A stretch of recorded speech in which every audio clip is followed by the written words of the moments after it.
Monsters, mysteries. You're listening to Talking Weird. And now, from a cabin deep in the Northwoods, your hosts, Dr. Dean Bertram and Jen Durrell.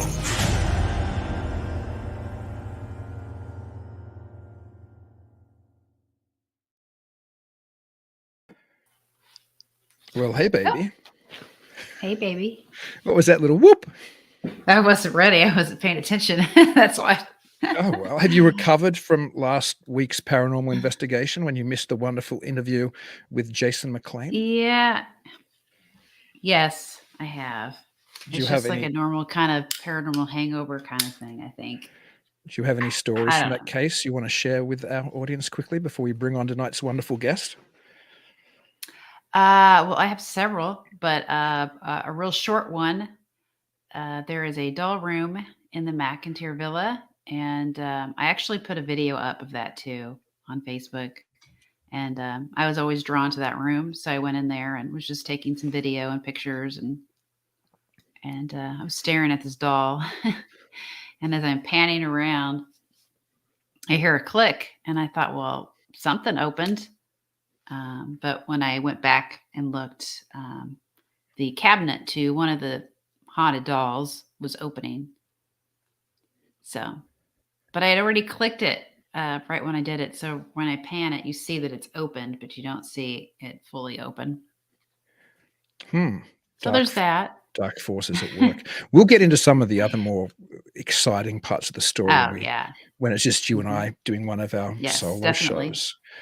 But tonight we should probably move straight into talking about our guest. I'm delighted to have tonight's guest on. I probably read one of his books. I don't know when. Gosh, it must be well over 20 years ago. It was when I was seriously getting, well, it was when Roswell was becoming so culturally prominent, I guess. And he had probably arguably the most important book ever written about Roswell. But he's a 6-time best-selling author and the former co-director of the J. Allen Hynek Center for UFO Studies in Chicago, where he served as a director of special investigation for 10 years. He's a co-founder of the world-famous International UFO Museum and Research Center in Roswell, New Mexico, which is great. I spent some time there when I was doing my PhD work, and I interviewed a number of the surviving witnesses at the time. He's also serves there as he's an advisor to the board of directors there as well, and he's an internationally known investigative journalist and lecturer. His first book, which I have here, I mentioned before, UFO Crash at Roswell, was made into the Golden Globe nominated movie Roswell, and we had Jeremy Kagan on, who directed that film just a couple of weeks ago. That was an absolute delight. Tonight's guest is going to be a complete delight as well. So I'm so excited to welcome to the show Donald R. Schmitt.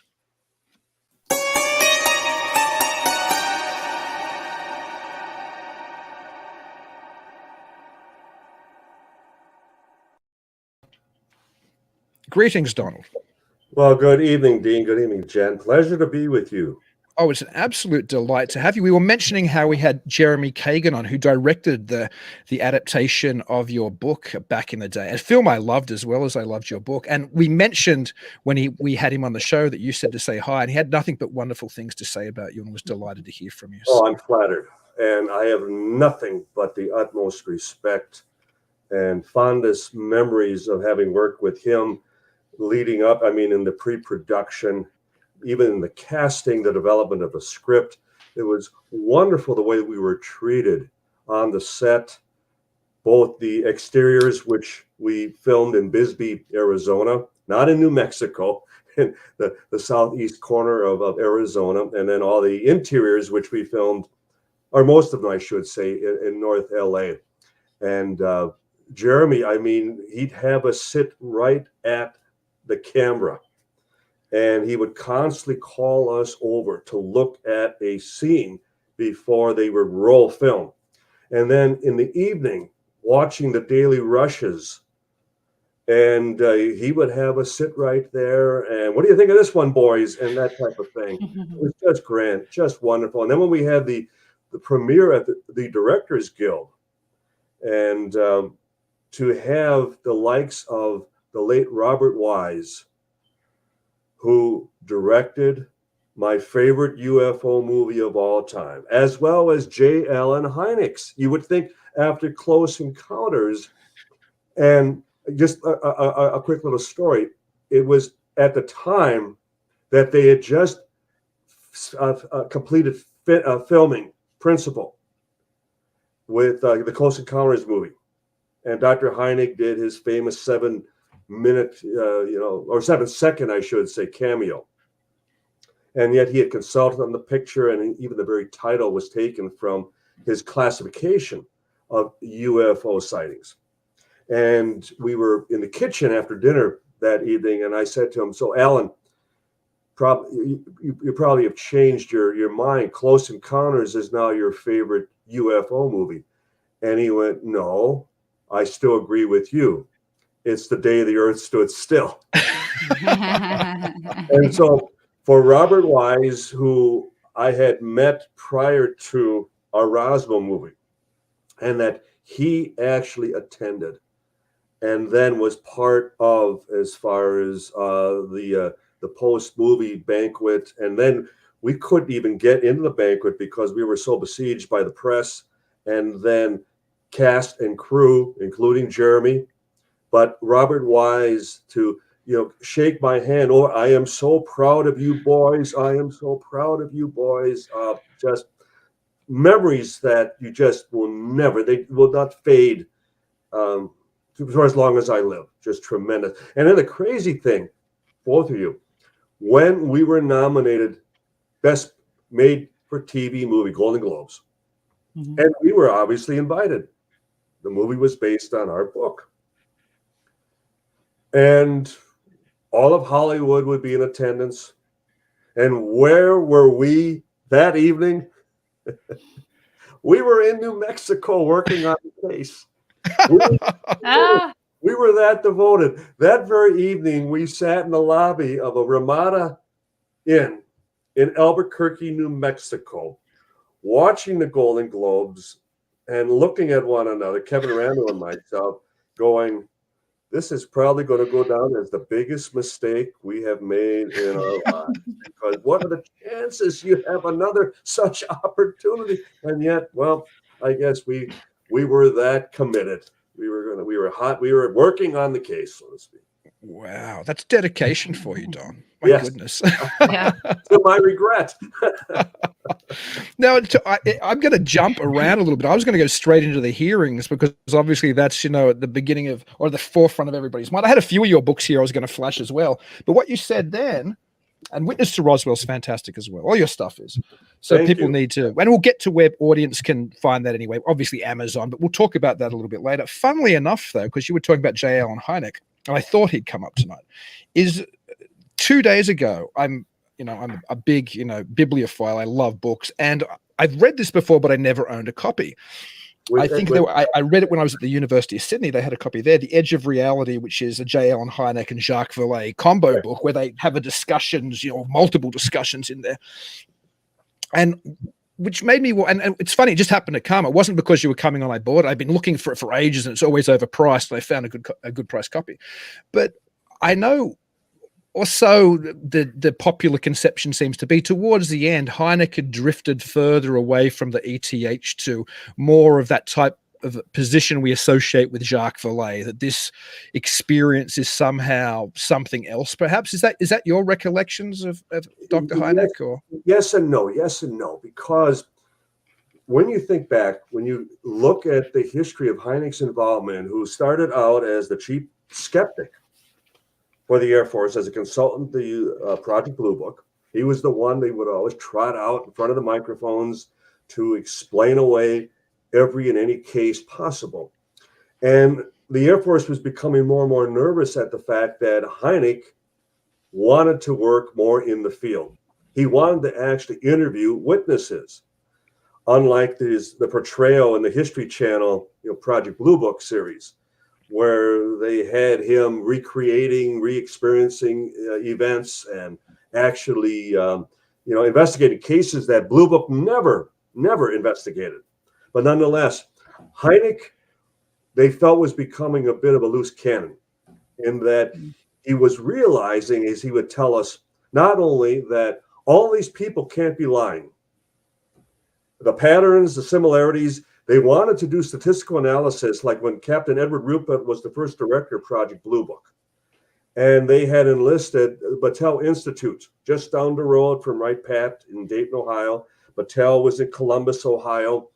And they wanted to actually attempt to draw statistical corollaries as far as from sighting to sighting. And he was surprised that the Air Force balked, that they weren't interested in stats. They weren't interested in hard data. They were more interested in just continuously explaining everything away at all cost. And then when Hynek was drawing as far as criticism from the likes of the late Dr. James McDonald, who was the most hardcore nuts and bolts UFO scientist working as far as in the field at that time. And Hynek, as an astronomer, had a very difficult time accepting the vast distances. In his astronomy class at Northwestern in Evanston, he would even pose to students, the first class of each semester, if you were to take a single playing card from a deck of cards, and not the width but the thickness, equaling the distance from the Earth to the moon.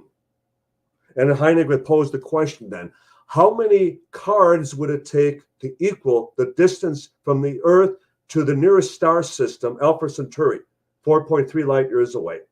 Nobody ever came close.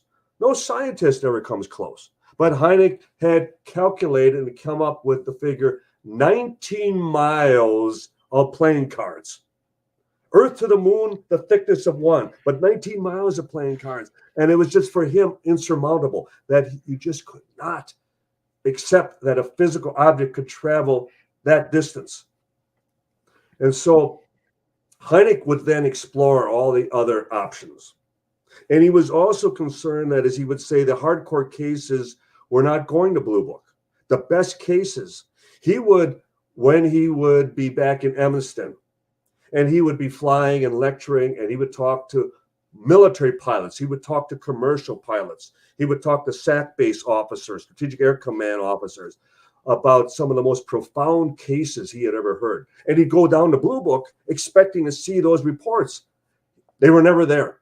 They were never there. So he realized early on, as he would say, they were going somewhere else. Well, we all knew they were going directly to the Pentagon. That Blue Book was nothing more than a PR front, as we now all, conclude that it was. But Hynek was already wrestling with the idea of interdimensional, time travel, psychic phenomenon, parallel universe.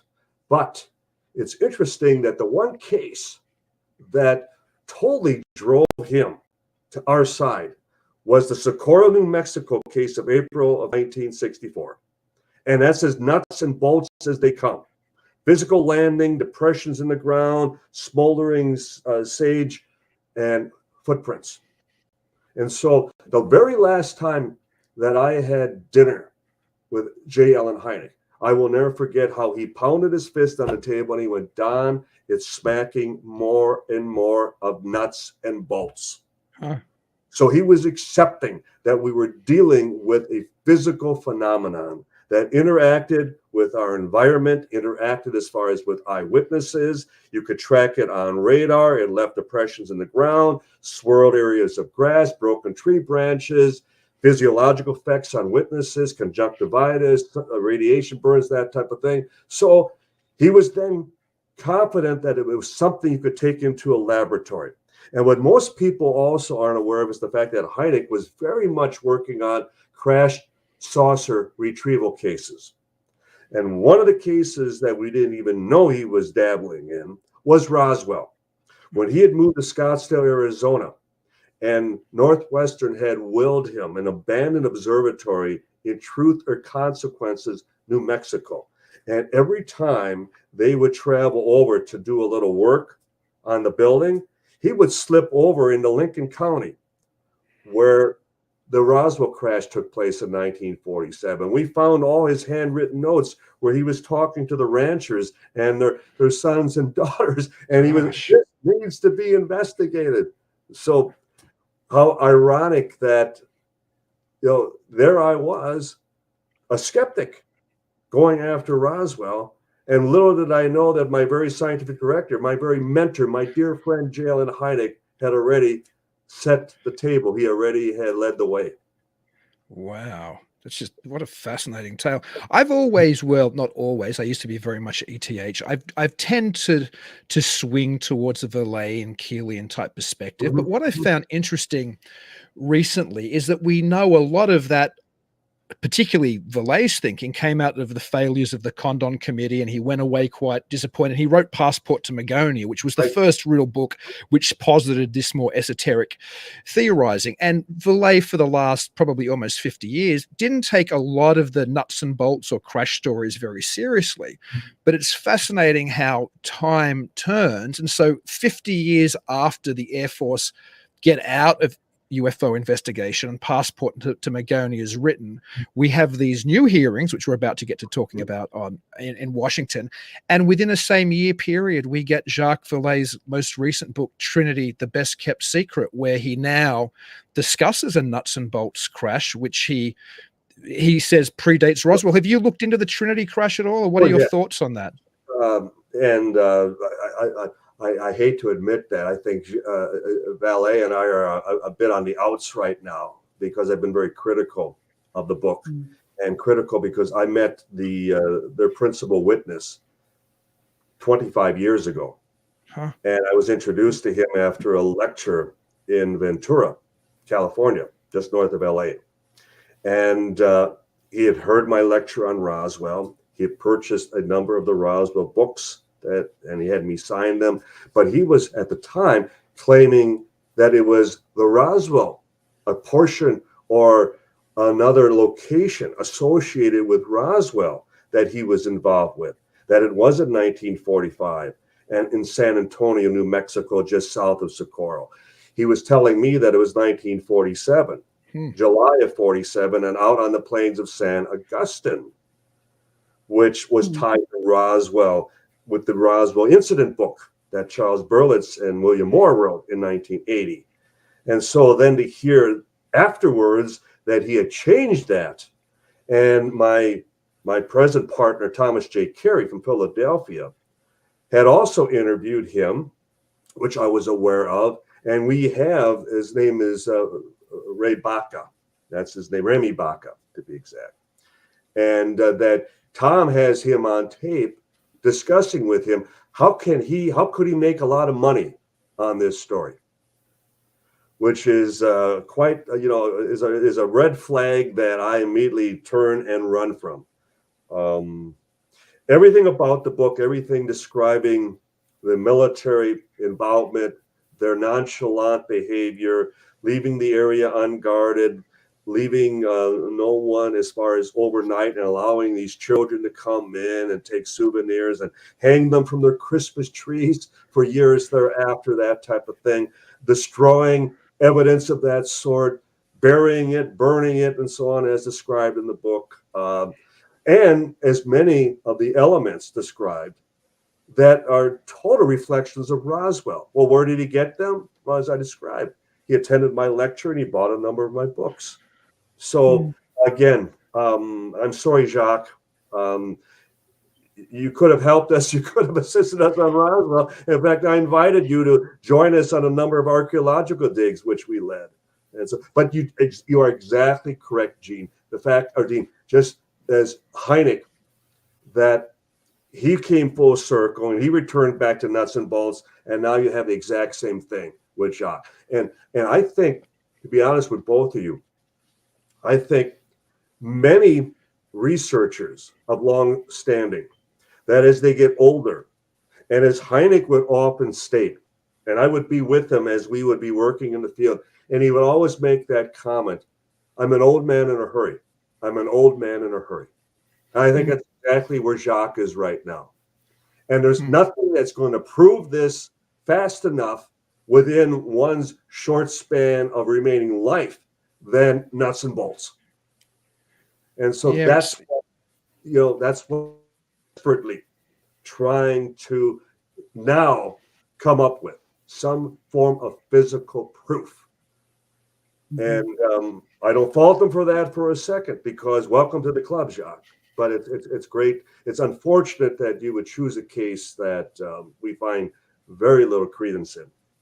Yeah, it's difficult for me because, again, Vallée and Keel and people like that were a big influence on my transformation of my way of looking at the UFO phenomenon. But I did find that book very strange, because Vallée was dismissive of Roswell for many years. To whether he was right or wrong, I'm not saying, but he was dismissive of it. But there's far more evidential proof for Roswell than what appears in that Trinity book. So I was like, why is this the case that's changed your mind on it? It just made no sense to me, to be honest, at all. Precisely. And with Roswell, they put out that press release, that famous press release on Tuesday, July 8th, where the Roswell Army Airfield actually acknowledged, we've captured one. We have one in our possession. And no one should fault any of us for at least looking twice at that possibility, because the point is, they made that announcement. We didn't. None of the witnesses did. It wasn't like this was an afterthought. It wasn't like someone on their deathbed said, well, that wasn't a weather balloon or something. And now, granted, that all happened. But the point being that we have that announcement, that press release, as a benchmark. It's an historic fact. And it's also an historic fact that they've come up with 3 subsequent explanations. So they continue to engage. They continue to essentially, be on the playing field. And the problem is they've been unable to provide any witnesses for those additional 3, whereas we've tracked down and interviewed over 600 witnesses directly or indirectly involved to the incident. So in a court of law, as we've had judges and attorneys many times tell us, we would win hands down. And I think that's the reason that, especially today, and as evidenced with the hearings just this past week, that they refused to concede anything dating back to the 40s, because then that would immediately reopen Roswell. And as we've been pointing out since last June, when the Pentagon released its report to Congress, that they only acknowledged the phenomenon back to 2004. In other words, it wasn't a threat to national security, 50 years before that. Well, that's nonsense. Because as we all know, some of the best sightings, the best, recorded, investigated cases have taken place over the last 75 years. And to just denounce, ignore that history. We have to, again, we're talking about a government/military that not only does things for effect, like putting out press releases, but then they expect people just to look the other way when they dangle the carrot, and then they say, well, wait a minute, we were just testing the waters. We were just seeing that the public was ready for this, line of questioning, this subject, that type of thing. No, I noticed that in the hearings as well. It was spoken about as well, as if it was a very new phenomenon since the Nimitz footage or something, which is just ridiculous. There were a few things which I thought, we'll get to the good aspects of the type of announcements in a minute, but let's stick with the things which are problematic. One of the things that really stood out for me in the hearing was when the Undersecretary of Defense for Intelligence and Security, Ronald Moultrie, was talking or was being questioned by Colin LaHood, who I think a Republican congressman from Illinois. And there was this discussion about whether there should be legal consequences for civilians and civilian groups spreading misinformation about UFOs. And this was all discussed seriously. And I'm thinking, whether you're a nuts and bolts guy or whether you're not, that everybody's aware that the biggest peddler of misinformation about UFO phenomenon has been the government from day one. So how can they have a straight face and say maybe there should be legal consequences for civilians who spread disinformation. It's like, what on earth? Being that the civilian investigators, as it turns out, have been correct all along, that we have had to, as Hynek would often put it, wade through all the chaff and separate the chaff from the wheat, so to speak, that Hynek himself had to constantly wrestle with the Air Force just to acquire the data. We witnessed time and time again the old shell game, the old smoke and mirrors, where they'll build up the straw man and then they tear it down, which they certainly did with Roswell. And the very idea, like even the first director of Blue Book, Captain Edward Ruppelt, who we mentioned earlier, he himself even made the statement that it was the Air Force policy to explain away a report 24 hours before it was even observed, making light of the fact that they had ready-made explanations for every and anything before it even took place. That's how much of a joke their public persona was. And so for Moultrie to actually, for the suggestion that, well, we're the purveyors of the disinformation.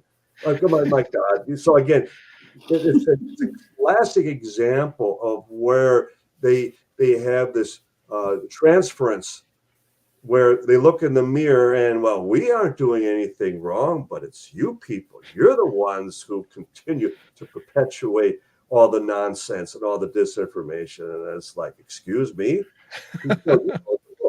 You wrote the book. What do you think of the positive things? I mean, we can all look at the very negative things and the BS which spins out of this. What do you think of the good things that have come out post, I suppose, the big release in 2017 of the Tic Tac stuff up into the hearings today? Do you think there's some good coming out of this prominence of these type of stories? Or it certainly has elevated the entire subject to the fore at a global scale. And I'm part of a international coalition where we have 30 countries, and then we can sit and we chat about, current events. And this certainly is at the top of the discussion board right now. And I love hearing their perspectives from outside the United States. And most of them are extremely positive, optimistic that this will lead to some form of disclosure, even if it's with a small d. And I'm the one that has to keep reminding them that I witnessed numerous times my scientific director, Dr. Hynek, being, whisked away downtown Chicago to WGN, that there was an imminent announcement about to be made from Washington, and that it was all about to finally be disclosed. So this is nothing new to us because it hasn't happened before. And I believe what's different today is that the press is trying to come up to speed. They realize that this remains a topic that they hardly have kept up on the news. And the same as far as with Capitol Hill.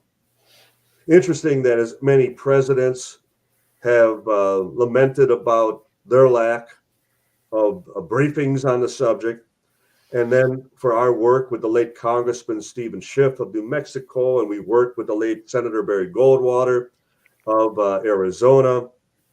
We worked with the former governor of New Mexico, Bill Richardson, even wrote the foreword to one of our books. And then astronauts such as Edgar Mitchell, Apollo 14, who walked on the moon. He wrote the foreword as you held up the book Witness to Roswell.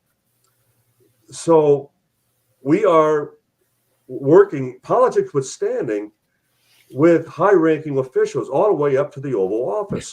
So we're in good company in that regard. And I think the biggest plus within the last 5 years in all this is they finally have removed the taboo. That the subject is no longer this knee-jerk reaction to what were you smoking, what were you drinking, that type of thing. Because the propaganda, the brainwashing over these past 70 years has been extent. And again, by the very people who turn around and point the finger at us. I'll give you an example. The late director of Project Blue Book was Major Hector Quintanilla. And it was the famous Ohio police chase in 1966, where it involved numerous police officers in multiple states, beginning in Ohio and then through Pennsylvania, and then I think another state, whether it was Kentucky was involved, but this went on for hours. And I'll never forget when Quintanilla called up the chief of police in one of the towns in Ohio, and the first words out of his mouth were, "Tell me about the hallucination your men just had." So he's insulting, the entire police force before they uttered one word as to what happened. So again, that was the MO. That's precisely what the government / the military did for years. When I'm asked, when did even the ridicule factor start with UFOs? I think most people will be surprised that you can document it right back to Roswell. And one of the very arbiters of the cover-up, the officer who had the weather balloon press conference in his very office at Fort Worth, Texas. He was head of the 8th Air Force, which was the commanding office of the 509th Bomb Wing, assigned to Roswell, the first atomic bomb squadron in the world. That's who was stationed at Roswell at the time. And so it was Brigadier General Roger Ramey, who didn't have a press conference in Roswell. He had it at his office in Fort Worth. And they substituted the balloon in that whole story, and Major Marcel, head of intelligence, is ordered to pose with the substituted balloon, and so on and so on. Well, it would be a few days later that General Ramey was doing an interview on an El Paso radio station. And the host of the program commented, "Well, General, that explains Roswell. But what about the rest of the country? There have been sightings in every state throughout the nation. Isn't that true?" To which General Ramey responded, "That is correct. That is true. Except for Kansas, which is a dry state." So for the first time, the suggestion that the only people that see such things are people who are over-imbibed. So the ridicule factor, and they have been the ones who have been applying it since Roswell. So we're dealing with people, again, on Capitol Hill, like Moultrie, and then the Deputy Director of Navy Intelligence, Scott Bray, who know nothing of the history, or unless they play that game. But as I've often commented, the Pentagon has never sent anyone up the Capitol Hill who could slip and possibly tell the truth. So you never send someone who is knowledgeable on the subject at hand. You always send in someone who you'd like to believe has the need to know, but nonetheless has not been briefed, is not an authority. And if we are to believe both of these intel officers, they know nothing of the history. Just imagine when it was Representative Gallagher from Wisconsin, where I am, who actually that's where I am. I'm Wisconsin too, Doc. Wonderful, great. Well, I'm still here, so anytime I'm back being, look me up. I don't put it together. But that he brought up the Monstrum nuclear missile incident in 1966, when the entire flight line of Atlas missiles were shut down, and they played ignorant. Yeah. How could you have an incident that disabled as far as an entire nuclear facility, and they knew nothing about it? They knew nothing about Project Blue Book, for example. Or so again, they tried to create that impression. And these are the people that are called in. These are the people that are sent up by the Pentagon to be representatives on the very topic of this Senate Intel Committee. I'm pleased, though, that in now lies in the hands of Congress. That Congress needs to exercise their subpoena power. They need to bring in whistleblowers, grant them immunity that will allow them to testify without fear of reprisal or repercussion from the government, and essentially describe their personal experiences as pilots, as SAC facility officers, as naval vessel as far as commanders, as astronauts, anyone and everyone of high notoriety who has had these experiences, and you will see Capitol Hill light up with a concern that, my God, this has all been happening under our watch and we have never been briefed about it. And then the Pentagon's going to have hell to pay, because why haven't we been briefed on something that indeed could be threatening our national security, and all the way back to 1947?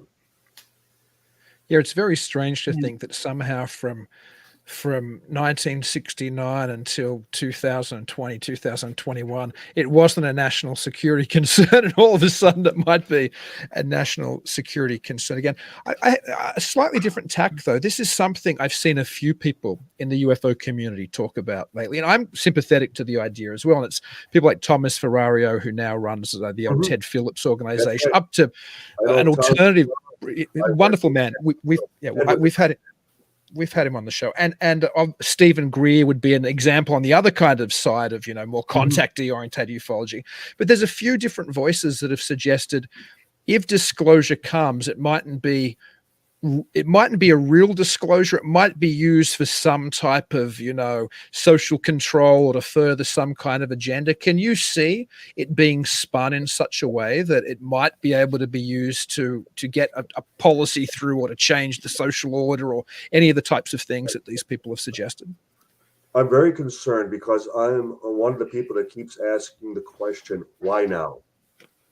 And why would we trust the very arbiters of the cover-up for the past 75 years? Agreed. And now accept anything that they should convey to us? One thing I find very curious is who continues to remain strangely silent throughout the last 5 years since the Navy, the article in the New York Times in December 2017, is the Air Force. That they have no comment. They have no comment. And yet they were in charge of the official investigations, Project Sign, Project Grudge, Project Blue Book, for over 20 years. And now they remain strangely on the sidelines. The other thing I'm concerned about is the fact that they have pigeonholed the span of which they acknowledge the phenomenon. I think we all would agree that whenever we hear of a sighting today, more times than not, we would surmise that it's most likely one of ours. We have that technology. We have vertical takeoff. We have craft that can hover. Drones, for example, that, some of the drones that I've seen, they're as big as a car. And yet, that's the first thing that always crosses my mind. But back in the 40s and the 50s, and even up to the 60s, the skies were still rather virgin. They were very limited in their technology. And so that's one of the reasons that Roswell remains so pristine, because the number of alternative explanations is very limited. So my concern is that by only acknowledging the phenomena over the past 20 years, that their fallback can still be our own technology, or Russia, or China. That would hardly be the case post-World War II. China was a third world country right up until around 1990. And so my concern is also that they would make some type of announcement regarding Space Force. And as we all know, each branch of the military is competition with one another. I think a wonderful example was during Desert Storm. And the late General Stormin Norman Schwarzkopf was having one of his press conferences, his briefings. And it was right after that first attack, that first raid on Iraq, on Baghdad. And Schwarzkopf with the Army was complaining. He was pointing out the fact that we're not in communication with the Navy, with the Air Force. The Air Force has already announced air supremacy after the first night. We don't know if the skies are clear. We don't know if the Navy is still launching Tomahawks into the city, and if we should just march into downtown Baghdad, or, what's going on. And so to me, it clearly demonstrated that even within recent years, that they're still not on the same page as far as when it comes to military strategy. And so this notion that the Air Force would cover something up and that it would keep the Navy also appraised of their, the situation. I think a principal example was with Blue Book. And when the Blue Book files were declassified in 1977, and there were 13,000 cases that, they did cursory investigations of, and 701 remain unidentified, unexplained. And everyone that I'm working with is going, where are the Navy cases? Where are the Army cases? There was just a handful of those 13,000. They weren't working on this. I mean, the Navy especially has much greater global, coverage than the Air Force does. The Army is limited strictly as far as to territory. But the Navy, they could have investigated probably 25,000 cases. Where are they? Where are they? And so that's one of the reasons the Air Force had their chance. They've demonstrated that they never took the subject seriously on a public front. But now that the Navy is dangling again a carrot, so to speak, the pressure needs to continue.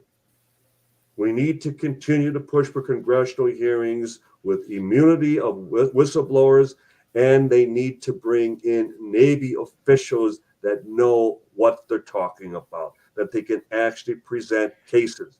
Because unfortunately, what we saw this last Tuesday with these hearings, we had two individuals, two intel officers who were not there to talk shop. They were not there to talk about cases, talk about detail, talk about what they know and what they don't know. They were only there to suggest that we're just as much in the dark as anyone else. Well, isn't that a comforting thought?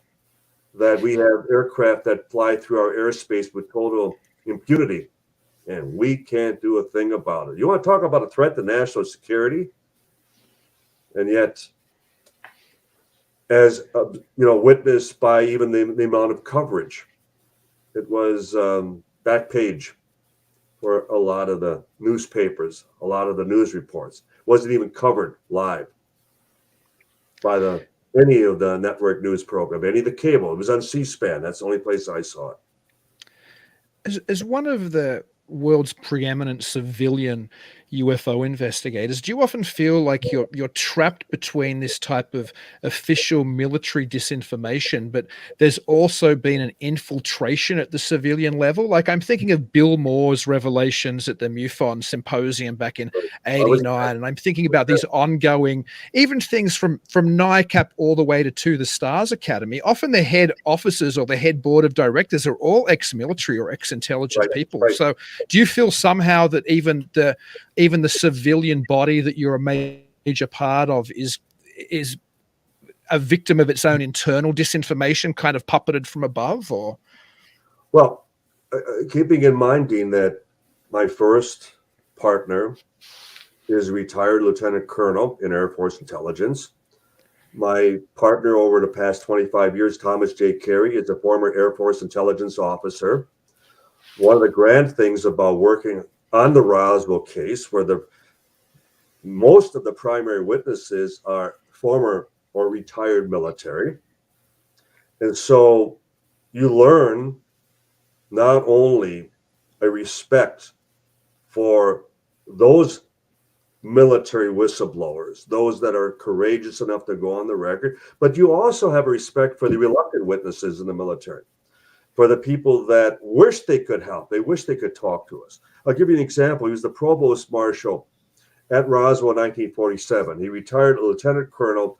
His name was Edwin Easley. And when we found him down in the Dallas, Texas area, and Kevin did a recorded phone conversation with him. And over again, he kept stating, I can't answer that. I'm still sworn to secrecy.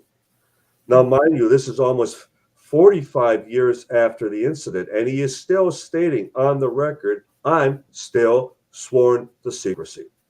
So our first book came out, and we sent him a copy, asked him to read it. We waited another number of months. We would contact Colonel Easley again. You see the direction the witnesses are taking us. Can you at least tell us if we're going in the right direction? And in classic military response, still, wishing he could help us, his answer was, let's just say you're not going in the wrong direction. Classic. And that's what we were getting more and more from the military. I can't help you, but this much I can tell you. Or let me refer you to this officer, or let me set up, something to talk to so-and-so, that type of thing. And it keeps their record clean. They didn't say anything, but they gave us someone. They kept us in the game, so to speak. And I developed an appreciation for the military, and I realized too very early on that there's a growing faction in the military that truly wants this to come out. And mainly because they're just as much in the dark as the rest of us.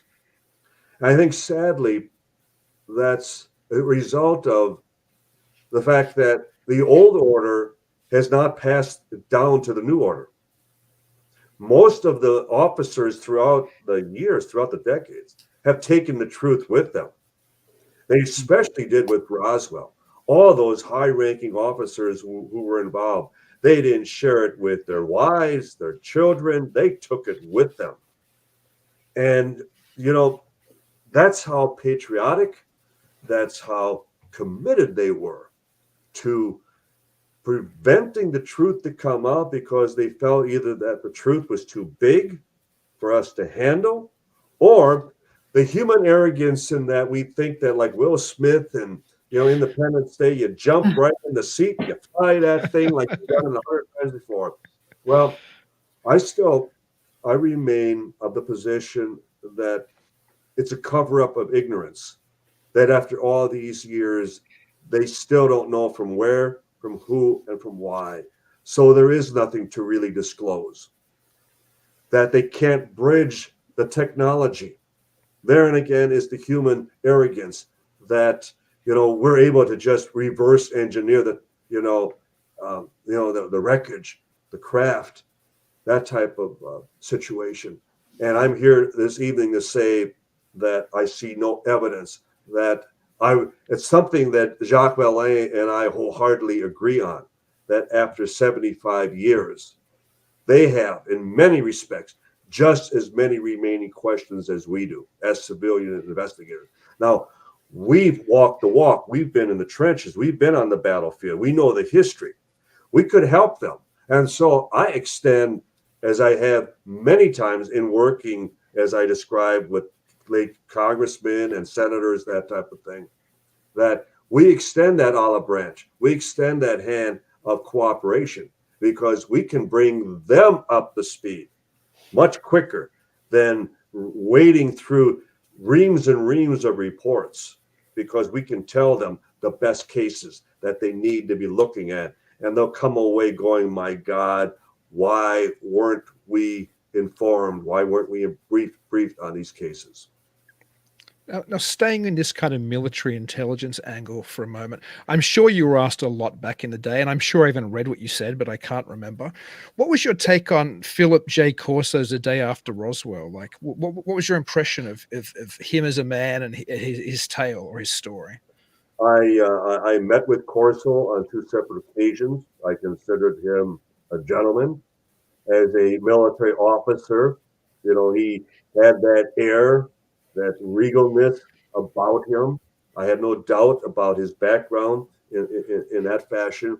But unfortunately, for having read the book, which read like a novel because that's how it's presented, the first chapter happened to read verbatim from a witness who we had disqualified, who we had demonstrated had forged documents, had falsified his background, and as a result, we had to disqualify him. So then when I would learn that Corso had been to Roswell on 2 occasions prior to sitting down and working with writer, attorney, Bill Burns, who I consider a dear close friend, who did they stay with but that very disqualified witness, former witness on our part, Frank J. Kaufman. And it's like, why did you need to rely on a bogus witness's account of Roswell if you truly had been there, if you truly had participated to the extent you did? Now, I have no doubt that Corso was involved in the assimilation into the private sector, because lest we forget, the government/military doesn't manufacture anything. Every plane, every boat, every ship, that type of thing, every tank is manufactured by the private sector. And so I saw much of what Corso described, as we had already described in our earlier books, that they would have presented the wreckage, the technology from Roswell, to Battelle, to Rand Corporation, to Hughes Aircraft, to Boeing, to Lockheed, to General Electric. And as it turns out, we had firsthand witnesses to all those private corporations who did make attempts at reverse engineering the Roswell technology. So Corso was correct about that. But again, unfortunately, that summation of the Roswell case was not accurate, was not correct.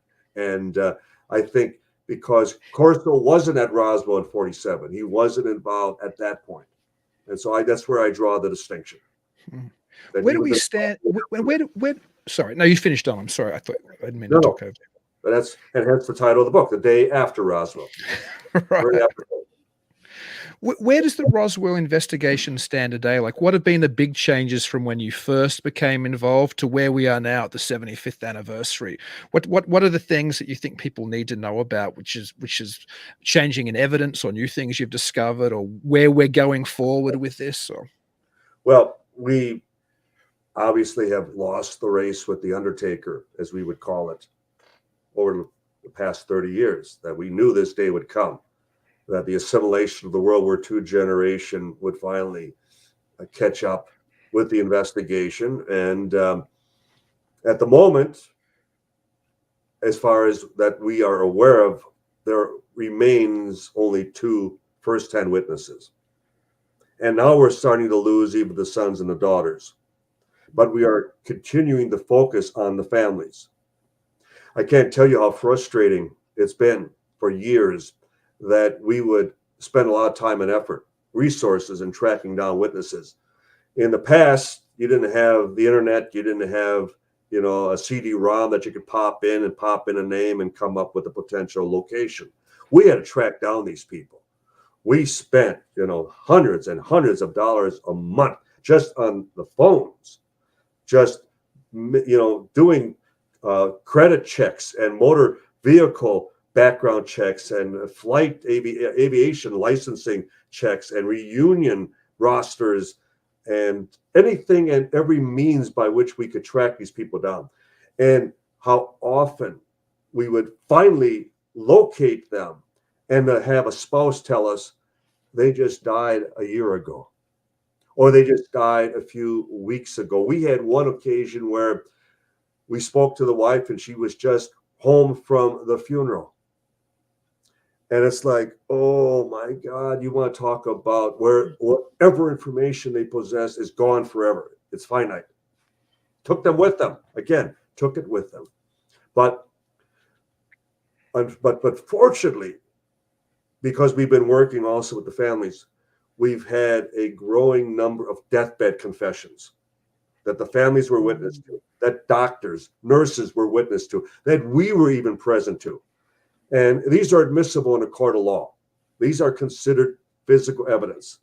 And I can honestly state here on the show tonight that to a man, woman, and child, they all describe the characteristics of the wreckage, that it was beyond earthly technology, the craft that was recovered, the remains of the craft, the bodies, the remains, and a lone survivor. So in other words, even as they are in their final days, that they finally stayed on the record. It did happen. Roswell was true. It was not a weather balloon device or anything else conventional. And as Major Jesse Marcel stated, it was not made on this earth. And for me, that makes it the biggest story of the millennium. And it's like, how could anyone ask for anything more exciting?